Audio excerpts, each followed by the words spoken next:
guys, and welcome to another video by Channel Vegan and Frodo. So today we're going to talk about how to make your cycle tours cheaper. If you're interested in that, please keep on watching. 1, 2, 3, 4.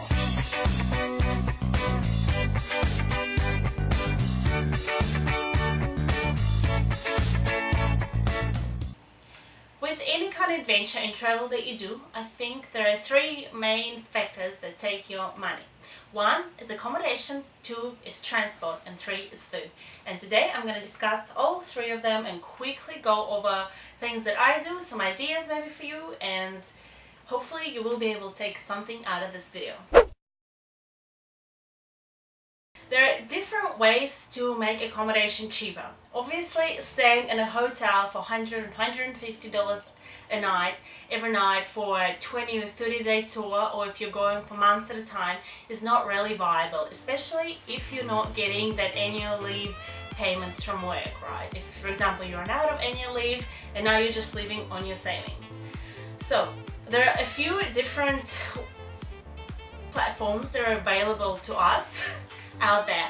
And very first one, which is incredible for cyclists, is called Warm Showers. So Warm Showers is a little app on your phone. I can show you. And it is a free app that you download on your phone. And basically it shows you where all the different people who would like to host you are located.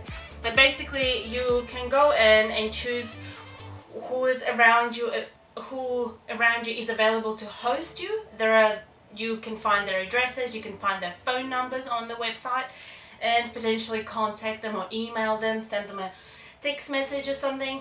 And quite often, there's usually, if you message 3, 4 or 5 different people from the same area, at least one of them is available to host you. In places like Chicago, Washington, Paris, whatever, in really big cities, I feel like you need to contact guests, your warm shower hosts, a little bit more in advance, because a lot of people prefer, what I have found from my experience, people who live in bigger cities prefer a larger period of time to be warned. And sometimes you can read that people prefer to be warned like a week in advance that you'll be staying at their place, or maybe require a place to stay, so they can arrange everything that they do in their life to be able to help you. They want to be able to provide you shelter and food and maybe hear your stories. You can share your stories with them, you can listen to their stories, because often they're also cyclists as well and they understand what it's like to be on the road. Another platform that is similar to that is couch surfing. A lot of people know about couch surfing. I haven't specifically had too much experience with couch surfing myself, but a lot of people have out there, and it's obviously also another free service for travelers, backpackers and cycle tourists. That you can just basically crash on someone's couch. There might be a room available, there might be a place on the backyard to pitch a tent, and that could be very good viable option, which doesn't require a lot of money spent, and you can meet a new friend. They can show you a couple of new things in the specific place you're visiting, or at least tell you about that place. Something very special that you might not have learned otherwise. Another thing that you can do with accommodation is obviously things like Airbnb. So that's going into spending some money, but you can often find places which are much cheaper than hotels, definitely much cheaper than hotels, 1, and 2, you can just there's just regular people sharing their homes. I'll put a little link to Airbnb thing down below. In fact, I'll put links to all of these websites down below so you can check them out for yourself. Again, it's free to create accounts in all of these platforms, and you can see what will work for you, and you can try your luck in all of these things. The only thing with Airbnb is often you can't do it last minute, I found, and you really do kind of need to do it one day in advance, a couple of days in advance. Another thing that you can look into is, obviously we're getting into high prices again, and that is things like Expedia or Booking.com or all of those websites, regular hotel motel websites. And something that I do quite often when I can't get, I'm unable to get a warm shower host, so there's just no warm shower host in a particular town or place where I'm staying at night, I just rock up to motels that I find on the way, and often they're in small towns and they're not excessively expensive. So sometimes they can vary in price from about $50 Australian to, you know, up to 100, which, yes, okay, it is getting slightly more expensive than wanted. Anyway, that is another option if you need it, if you know it's last minute and you just really don't want to sleep outside. Speaking of sleeping outside, another option that a lot of people opt out to and do, and I haven't done too much of yet either, but I'm continuously and constantly being kind of pushed in that direction, interestingly. So I think I'm going to try it out and see how it goes, and obviously tell you guys about it and do a little report, is tenting. Obviously tenting is very cheap, I want to say. It's pricey to get the initial gear, like the tent and the mat, sleeping bag, right? But once you have all that gear, or you can get it second hand, for example, it would be cheaper again, right? You're getting it from Gumtree or eBay or anything like that, or Facebook group somewhere. You are able to kind of save some money and have that equipment available to you whenever you want to pitch a tent and obviously go to bed in a specific place. On the trip, my America trip, there were some sites which were free to tent on, and there are specific sites where you can just go and, you know, pitch a tent and it's free and there's no issues, or you can pay a little bit more and it's a site that is managed and there is maybe water facilities or could be electricity facilities at some of them and things like that. There's also an app called Pocket Earth, and if it gives you a list of different sites where you can pitch a tent, basically, or you can stay in your camper van or your, you know, house on wheels on a specific area, and it, just like warm showers, it works on your GPS location, and you just log in and it kind of shows you, here you need to stay, here you have your water available, here's electricity available, this costs this much, this costs this much, and all that kind of stuff. So I think that is a very handy app to have when you're doing your touring, when you're riding around in different places in the world and where you don't know many people and you're looking to do something cheap.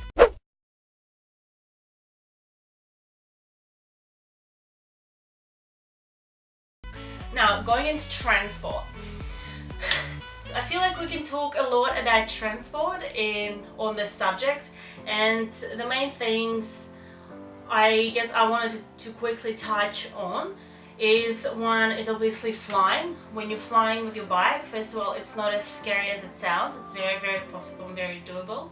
Of course, you know, it depends on the country you're visiting, but usually generally it's pretty good wherever you go, because, you know, when you're flying with the big proper airlines, it's pretty legit and secure, I find.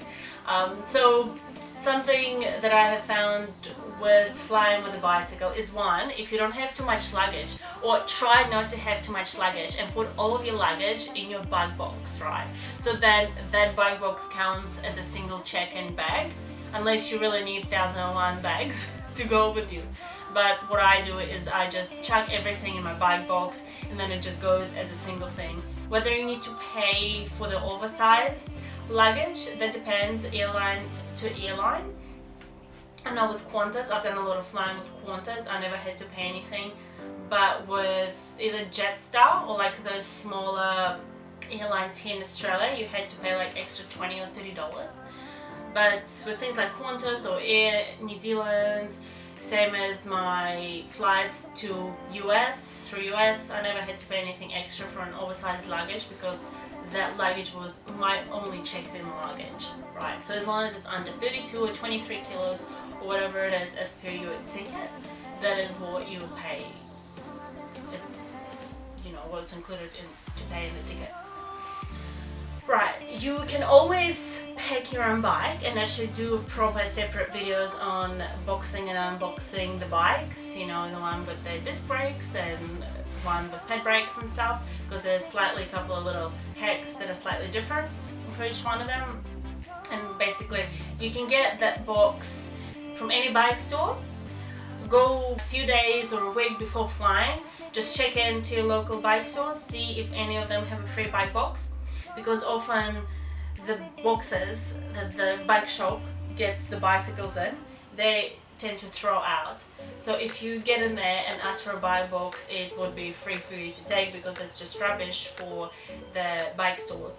But when you go, but if you choose to buy a bike box at the airport, that would be, it can cost you from $25 to $35.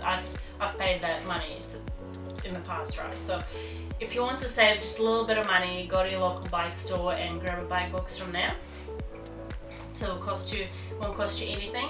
Some bike stores take your bike up for free for you, but others charge up to like $50, I've heard. So I've never given my bike to a bike store to pack up. I've always kind of managed to do it myself, because I didn't want to pay extra. One, and two, I wanted to know how to take it apart and put it back together once I arrive at location, right? Because if you pull it apart, you're more likely to remember how to put it back together. So I think that's a really, really useful skill to have when you want to go traveling around the world with your bicycle, right? Do these cycle tours, or you're also able to kind of do little adjustments on your bike when you feel like, oh, sounds a bit funny, or this is a bit like tough, this show disc brakes. So instead of freaking out with every little minor noise or minor tweak, you don't run to a bike shop, but you're actually like able to service your bike yourself. So when you're flying, don't take too many bags. You can try and make your bike box be the only checked-in luggage, and obviously don't tape it until you have everything you need to take with you in there and you just have your carry-on with you. That's one. Bring your own huge tape as well. If you're wanting to cycle to the airport and buy a box there, bring your tape that's really, really wide, the packing tape, because at the airport they're usually really thin. I mean, they won't make you pay extra for the tape usually, but they're usually pretty thin, so it's very annoying when you're trying to wrap up something that's freaking that big, that massive, right? But usually you're able to grab scissors. But also, see, that's another hint. If you're going to the airport, you can actually, and you don't have a ride, and you're gonna get a taxi, get public transport, and you have a bit of time to spare, just cycle to the airport and then get a bike box. If the cost of the bike box is cheaper than, you know, your taxi ride to the airport, and that way you get some exercise and, you know, practice and things like that.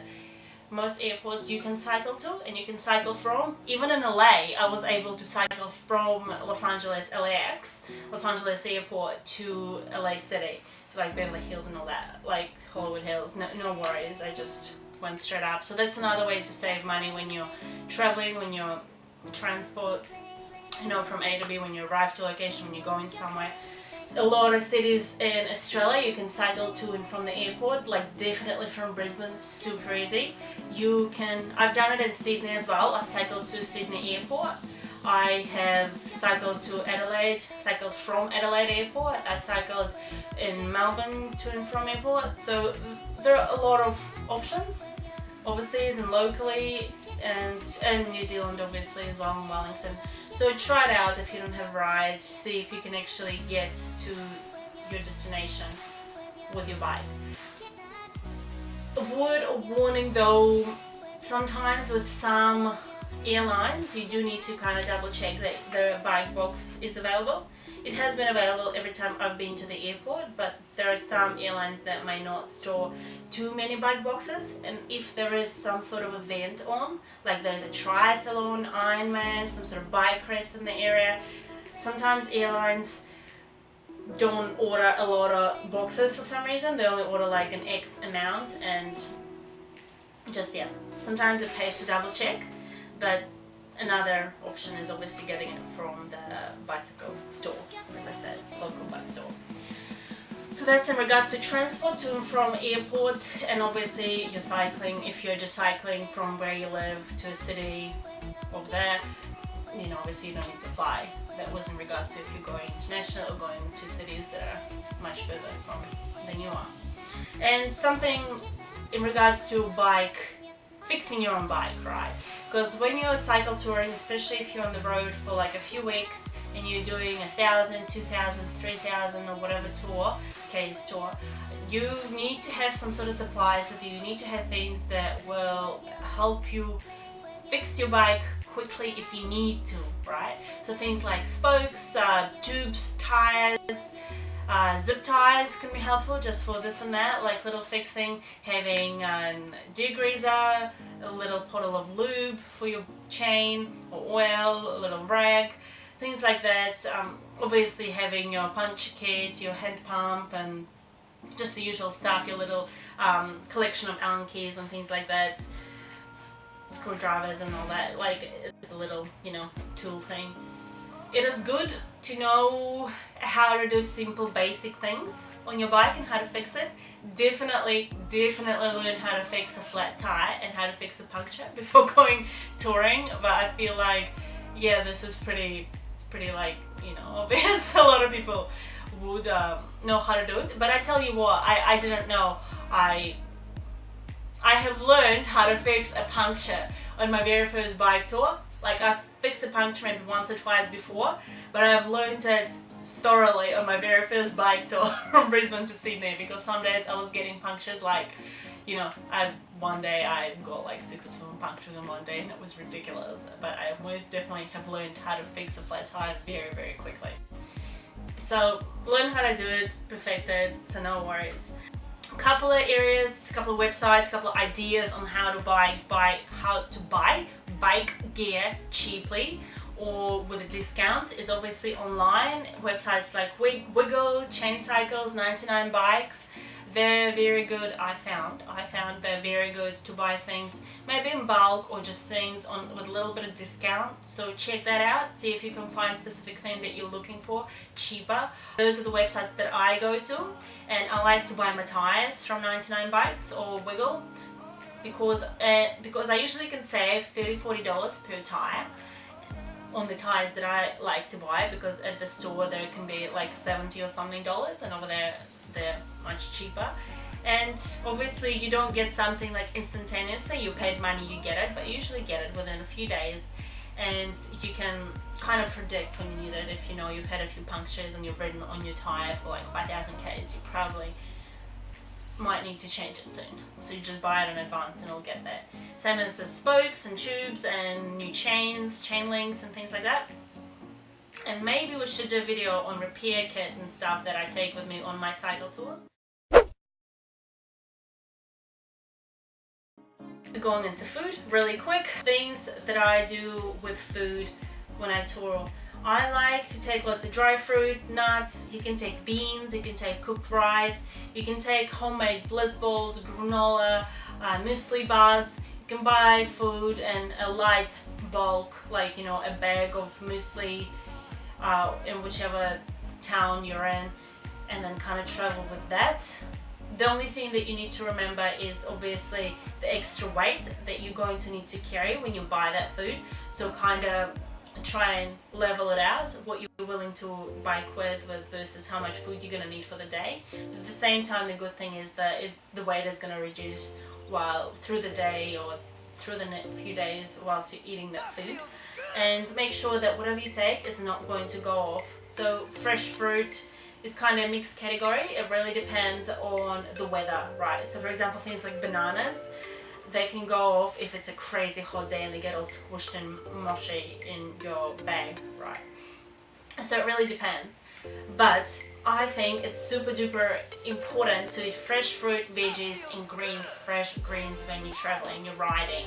Yes, you're exercising, but you're also sitting a lot, and it's incredibly good for digestion to have that healthful, nutritious, fresh food when it's available. So don't worry, remember to chuck in maybe cucumbers and tomatoes. Apples are great, bananas are great, grapes. Grapes are really good. I really love grapes actually for when you're traveling, because they're sweet. You need that carbohydrate replacement, and they're very juicy, and it's just like your watery hydration thing. So there you go.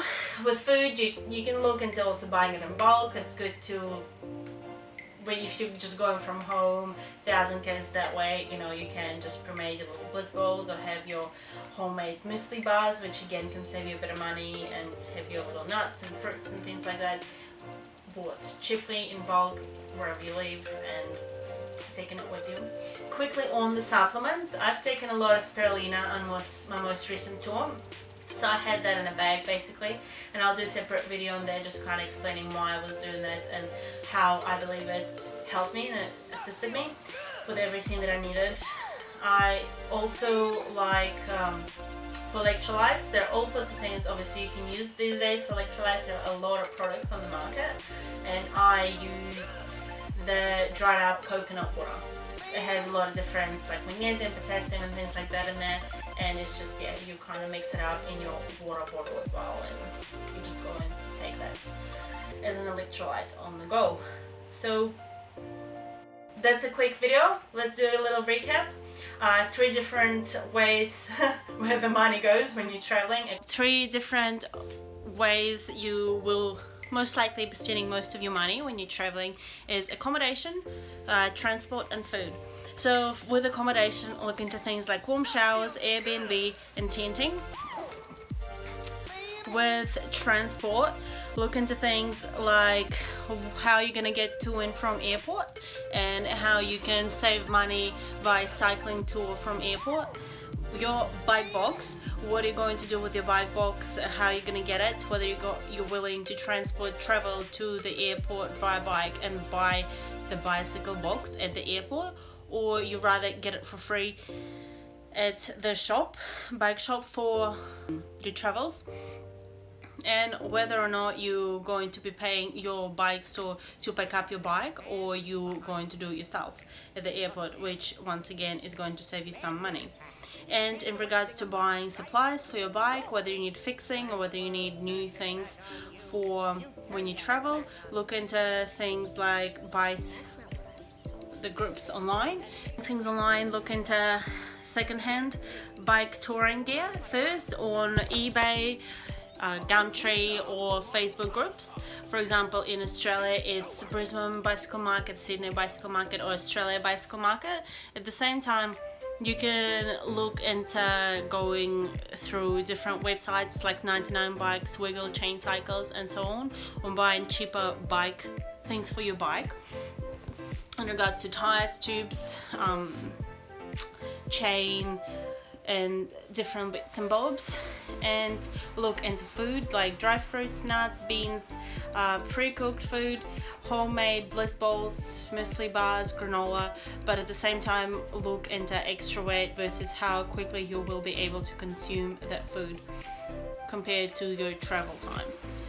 Hope you found this video helpful. You know, comment with your tips down below. Saving money when you travel and go cycle touring, so others, including myself, can learn from your experience and maybe use it as well. Thanks for watching, and remember to stop counting calories, start counting hills. Count your adventures, count your passions, and I'll see you again soon. Bye.